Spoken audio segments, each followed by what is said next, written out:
everybody. I would like to introduce now my two colleagues from NVIDIA, Girish and Hansu, which will talk about multiple NICs, multiple VTEPs on large-scale clouds.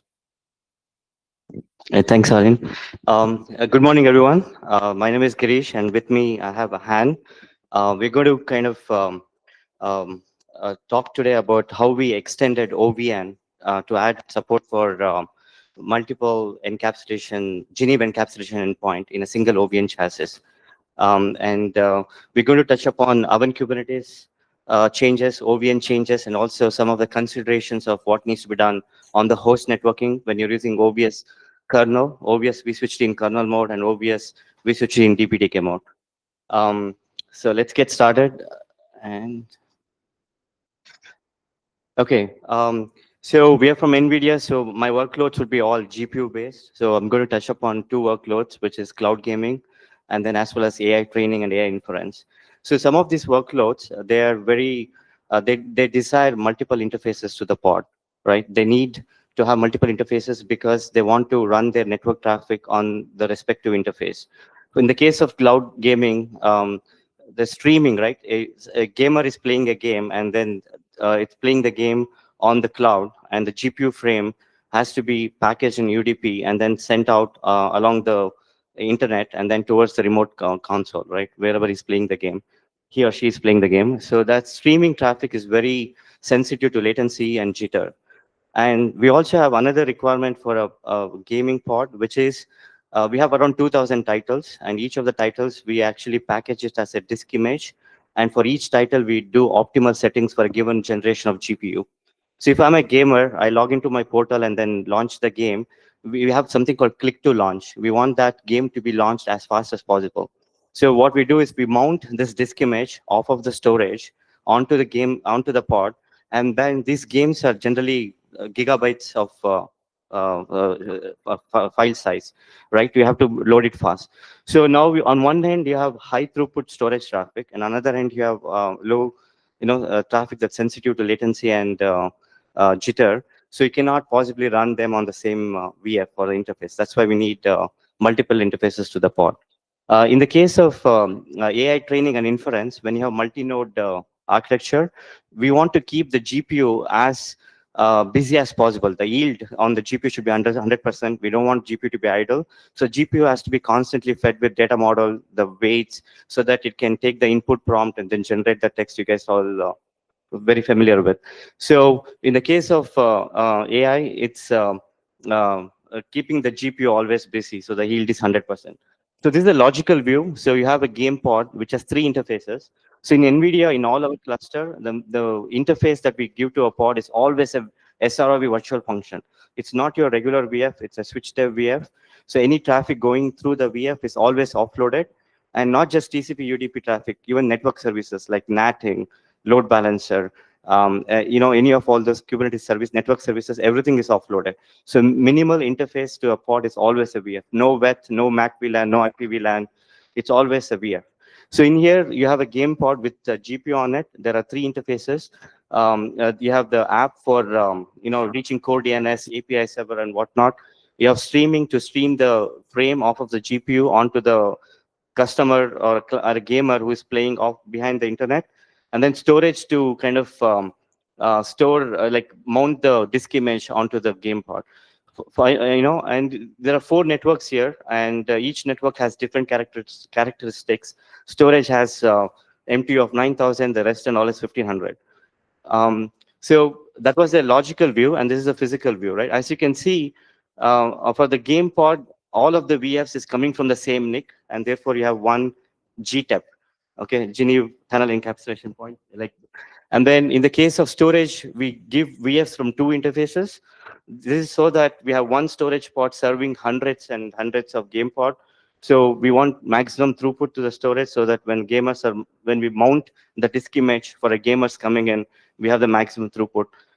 So we have 2 VFs, so therefore we have 2 GTEPs, right? Till we added the support, OVN always had 1 chassis and 1 VTEP.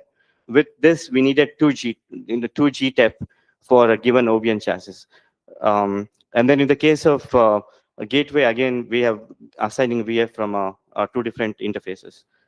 So this is logical view for for a AI training or inference. Here you have a two node. I mean, in the diagram here, I'm showing two nodes, but there could be multiple nodes working together in solving AI training or inference. So you have two pods. Each of the pod has 8 GPUs passed through it. Each of the GPU has its own VF, and that VF comes from its own PF. So if GPU 8 wants to talk to GPU 8, right, it has to go through the VF from the PF8, and then from there it uses the fabric and then comes here on the other end and then kind of get passed to the GPU8. Essentially, each of the GPU at index 8 are connected through its own rail. Each of the GPU at index 7, they're all connected to its own rail. In this diagram here, when I kind of do a physical view, what you can see here is you have this node. It has 8 NICs, actually 9 NICs.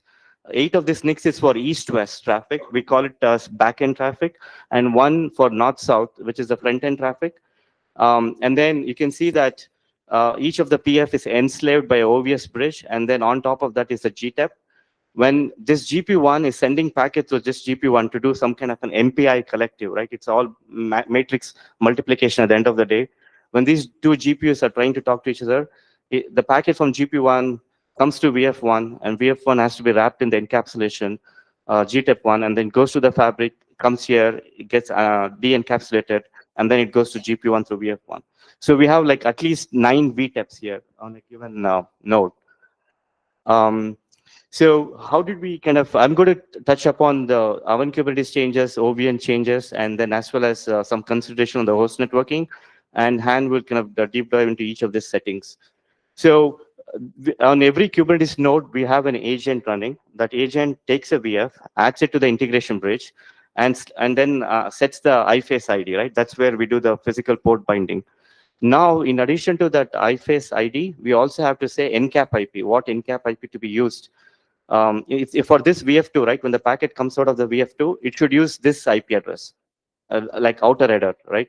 And if the packets are coming from VF0 and VF1, it should use this. So the way we do it is we kind of tell through this metadata saying that all of the PFs hanging off this interface should use this as the encap IP. And all of the VFs hanging off this NIC, it should use this as the encap IP. So what the OvenCube node agent does is it kind of finds the VF. From the VF, using the sysfs files, it finds the corresponding PF. And from the PF, it gets the encap IP. And then it says, in addition to interface ID, it also say what encap IP to be used for the VF. Okay, this is what Avan Kubernetes uses. OVN controller, when it connects to southbound, now in addition to one encap IP, it now use like 3 comma separated VTAP IPs in this case, right? And so with and then there's one more setting, which is if you don't set the encap IP, what is the default encap IP to use of all the 3? This is the encap IP default. Han is going to dwell deep into why we need this. So essentially, one Avan Kubernetes setting and 3 OVN settings, we're able to make sure that packet coming from the VF uses the right GTAP from the right PF. So now let's quickly look at some of the changes that we had to do on the host networking itself, outside of Avan Kubernetes and OVN. So if your VTAP IPs are all from the same subnet, we have issues, actually. If it's from different subnet, it's fine. If the VTAP IPs are in the same subnet, Linux kernel plays some tricks on us because all of the, it's multi-homed on the same subnet. You might end up sending the GNU packet on an incorrect interface because you can reach the VTAP network on any of these 3 interfaces. So that's why we have to use Linux PBR rules and then say that, we have to use source IP-based rules, which says that anything coming from 10.20.41, in this case IPA, use a route table called 6081. Inside a 6081, we have a directly connected route, and therefore we use the right interface to kind of send the GNU packet out. Without this PBR rule, it might go in different direction, and obviously the whole point of using multiple NIC is lost. So we have to make sure that we have this. The thing with OVS DPTK is that when OVS vSwitch T starts, it only reads the default route table and then learns all the default routes in that table.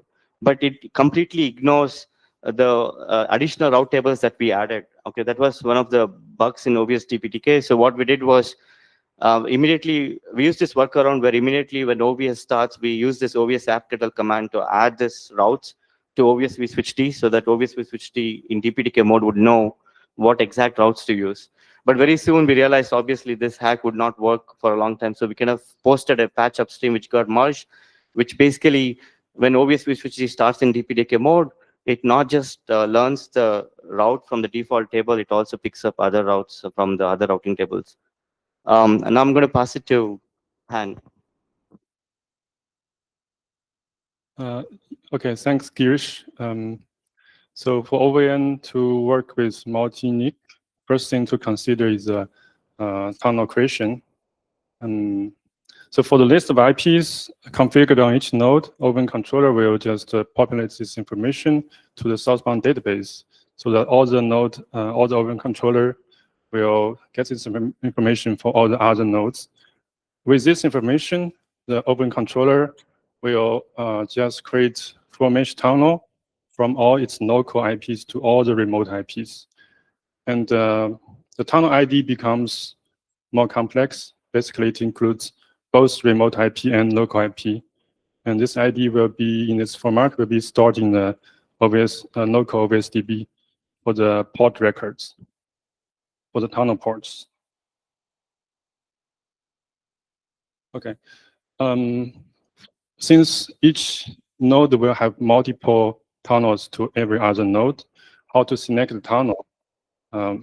For packets sent from one local VF to remote VF, it will determine the tunnel port by both the local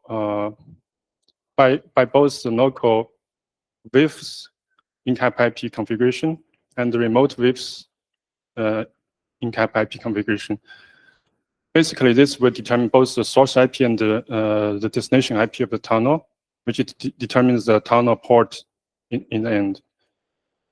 For the tunnel port, if any of the Encap IP is not configured for the VIF, then they will use the default Encap IP configured for the chassis level. If this chassis level default IP is not configured, we'll choose a random IP. So how does the Open Controller knows the remote VIF's Encap IP configuration? That is through the basically Open Controller on each node will populate this per VIF Open Encap IP configuration to the southbound database, basically in the port binding records. And with this information, so this information will be used by every Open Controller to determine to understand all the remote VIFs Encap IP configuration, so that it can get the basically get the. I'll explain more details about this configuration because it's not always available on the every chassis for all the remote port bindings. Let's come to the OpenFlow. Sorry. Let's come to the OpenFlow programming.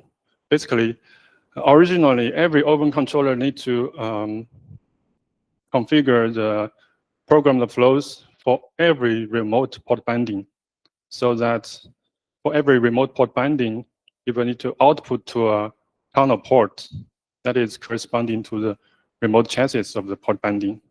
But now, since every chassis will have multiple, every remote port will have multiple tunnel ports that can reach to the remote port, determined by the local, basically local port binding. That local port binding local Encap IP is determined by the local VIF that's sending the packet. So to encap this to encode this information, we introduce the Encap ID, which is encoded by the Encap IP of the VIF that's configured for the local VIF. And this encap ID is just the index corresponding to the encap IP. And this encap ID is set in the ingress pipeline of the physical starting point to a register, so that the register is preserved throughout the whole pipeline of this whole OS pipeline until the egress point of the physical pipeline. And this egress pipeline flow will now include match not only to the output port, but also the encap ID, so that this combination will determine the output port, which is because the encap ID is a mapping between the encap IP, so both source IP and destination IP are considered for determining the output port. And this encap ID helps reduce the number of flows because it minimizes the number of flows because it's going to be a cross product of the local encap IPs and the remote port bandings. Instead of all the local WIF ports and the remote ports, which can be a much larger number because the number of local WIFs on each node can be quite big. Now I'm going to talk about a special case because, as I mentioned earlier, the port banding, the remote port banding information is not always available on each node because we have some special optimization, especially in Open Kubernetes central mode.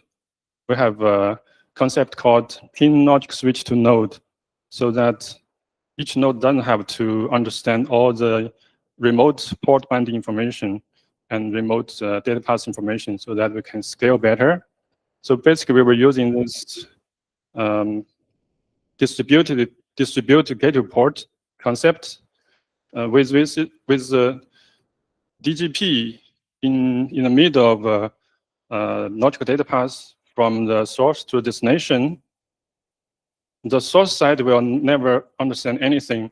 Will never get any information beyond this point. So the remote port banding is not available on the source side.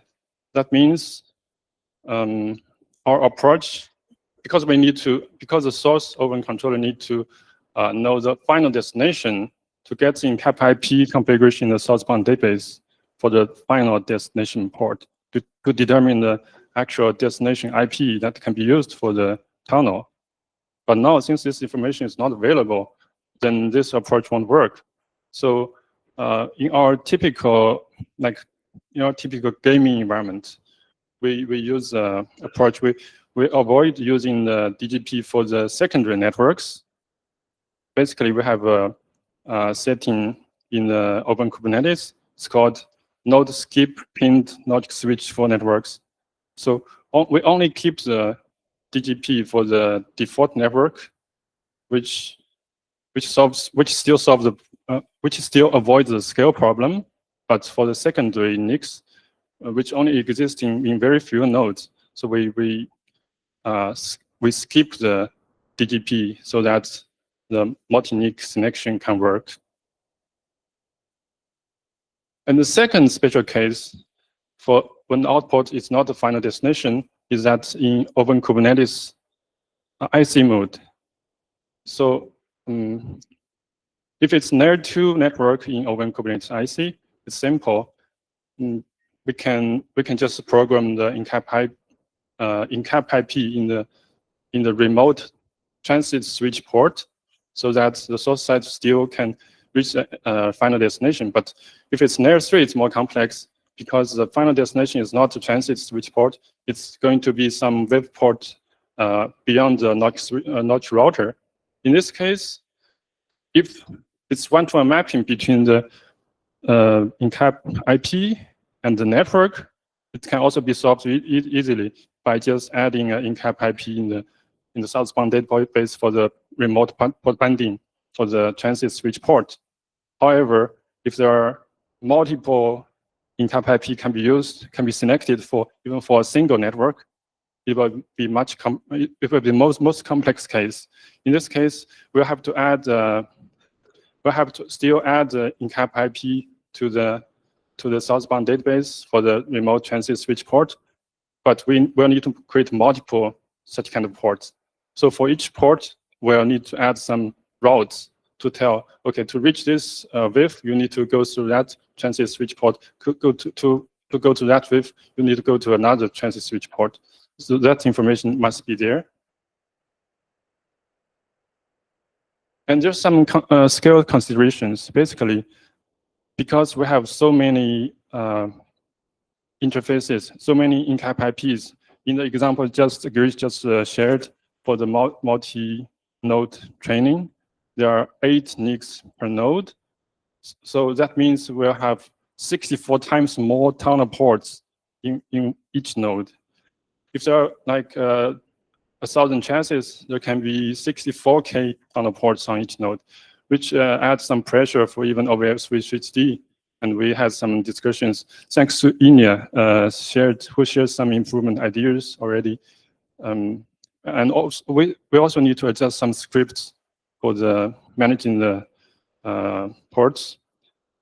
Alternatively, we have a flow-based tunnel implementation that is under review, so that for each node, you only need 1 tunnel port instead of like 64K. But there's some limitations. Basically, we cannot use IPsec feature and BFD related feature such as gateway chassis redundancy. Unfortunately, in typical environment like multi-node training, we don't rely on these features.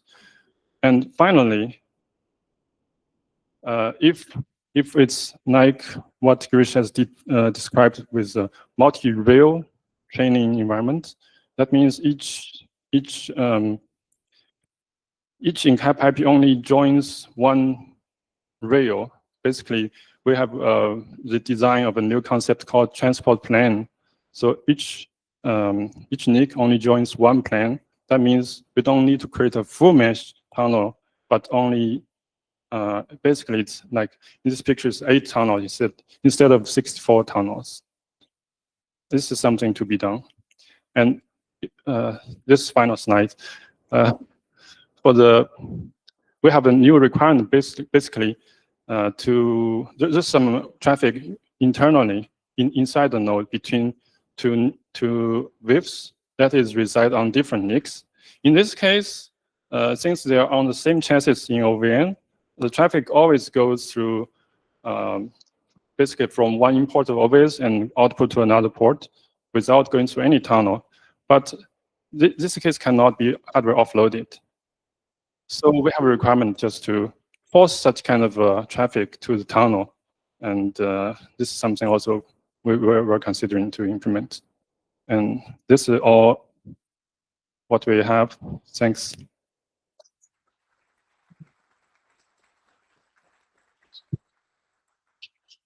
If there are any questions, feel free to raise your hand.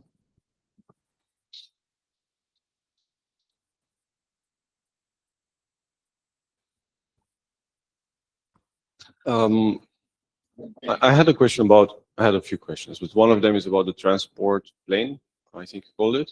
Why not use the transport zones feature that OVN controller supports? I think it does exactly that. Transport zone, right? Yes. Yeah, transport zone is different here because transport zone is at the chassis level, you configure on each chassis which transport zone belongs to. So a group of chassis join a transport zone. But here, on each chassis, you have multiple interfaces. We want to specify, okay, I have 8 interfaces. Each interface joins 1 transport plane. That's kind of different. Yeah, I see. I understand now. You partition inside the chassis. Okay. And another question I had was maybe more for OVN Kubernetes in general. Now that IC is a default, do we still need to pin that logical switch to the chassis? Do we still need that DGP? Yep. Yeah. With IC, I don't think we need it. So we still have Avan Central running in a lot of our data centers. Once we move to IC, we don't need to pin the logical switch. But pin logical switch helped us a whole lot in scale because in 999 other nodes does not have to know about what happens on the first node, right? So pin helped a whole lot. But with IC, we don't need it. Yeah. Okay. Maybe that would simplify some of your deployments, I guess. Yes. Yeah. Okay. Cool. Thanks for the questions.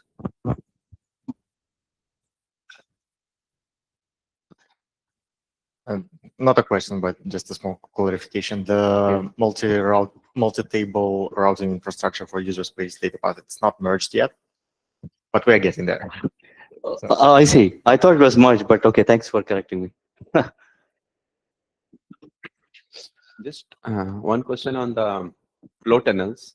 Like, did you guys consider creating the tunnel ports on the fly? Instead of OVN creating when there is a channel. Is that so hard? Instead of creating full mesh tunnels, creating dynamically, I didn't consider this in detail, but probably it's a little bit hard to determine this because you don't know beforehand which pair of nodes will need to talk to each other. Right? We only create tunnels or any flows. We pre-programming everything according to the logical topology. So if any potential traffic can exist, we need to pre-program all the things. If there are no more questions, let's thank